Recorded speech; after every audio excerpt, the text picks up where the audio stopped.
సాయంత్రం పోతే ఎవరు 7 పక్కన దొరికేవాళ్ళు ఎవరు రావట్లేదు.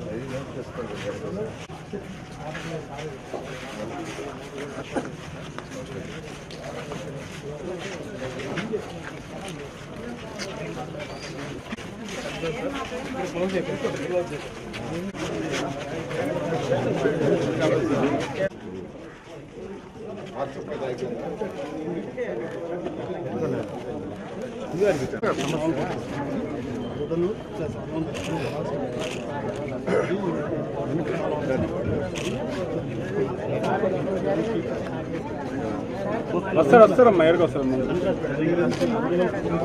జరుకోరు పోయి మాట్లాడు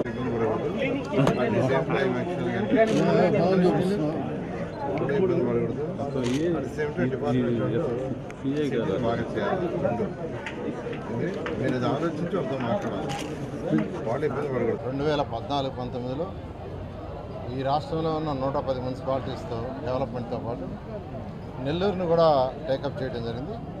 ఇందులో అనేక పార్క్స్ కావచ్చు, రోడ్లు కావచ్చు, డ్రైన్స్ కావచ్చు, వాటన్నిటితోటే ప్రజల యొక్క జీవన శైలి పెరగటానికి, ఆర్థిక పరిస్థితి పెరగటానికి,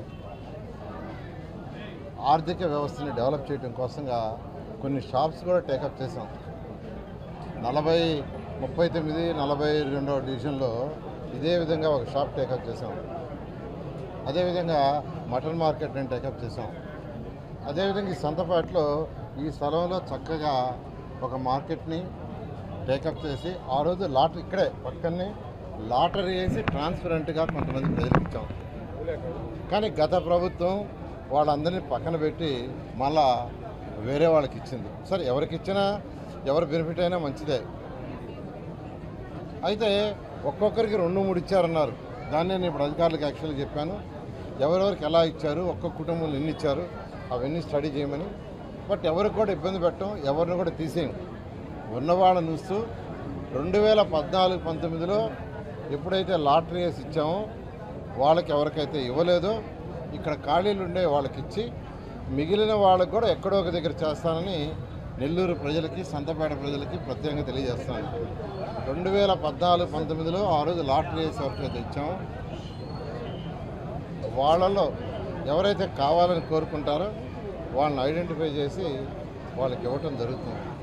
ఒకటి, ప్రభుత్వాలు మారినా ప్రజల్ని ఇబ్బంది పెట్టకూడదు. నేను మళ్ళా వచ్చి చూస్తే భయంకరంగా ఉంది. వెనకాల కొట్లలో ఏం వేస్తున్నారంటే గడ్డి, పశువులు కట్టేస్తున్నారు. నిజంగా దారుణం. అది బహుశా ఒకే వ్యక్తికి 2-3 షాపులు ఇస్తే ఒక షాపు రన్ చేస్తే ఒక షాపు రిజర్వ్ చేసుకున్నట్టున్నారు. అందుకని అధికారులకు క్లియర్గా చెప్పాను. ఇవాళ 3 గంటలకు నా దగ్గరికి మొత్తం డేటా తీసుకురమ్మన్నాను. డేటా ఏది తొందరపడను. ఇది 3వసారి ఇక్కడికి రావటం. 1-2 సార్లు స్టడీ చేసి ఏ పైన చేస్తా, ఉండేవాడని ఎవరిని ఇబ్బంది పెట్టను. ఆ సెంటర్లో బ్లూ షేడ్ ఉంది. దానివల్ల గుడ్డలు అమ్ముకునే వాళ్ళకి గుడ్డల మీద బ్లూ షేడ్ వస్తుందంట సన్లైట్ వల్ల. దాన్ని వైట్గా మార్చమని చెప్పాను. 15 రోజులు మారుస్తారు. ప్రతి ఒక్కరికి మీటర్లు కావాలని రిక్వెస్ట్ చేశారు. ఇప్పుడు కామన్ మీటర్ ఉంది, అలా కాకుండా అది కూడా 15 రోజుల్లో మీటర్లు ఏర్పాటు చేస్తారు ఇమీడియట్గా. కాబట్టి ఖచ్చితంగా మళ్ళీ నేను ఒకసారి వస్తా, అధికారుల దగ్గర డేటా తీసుకొని చేయటం జరుగుతుంది. ఇలాంటి నెల్లూరులో ఇంకా కొన్ని మార్కెట్ చేయాలని, వెజిటబుల్ మార్కెట్ పెట్టాలని ఆలోచిస్తున్నాను. అధికారులతో మాట్లాడుతున్నాను. త్వరలో కార్యరూపం జరుగుతుంది.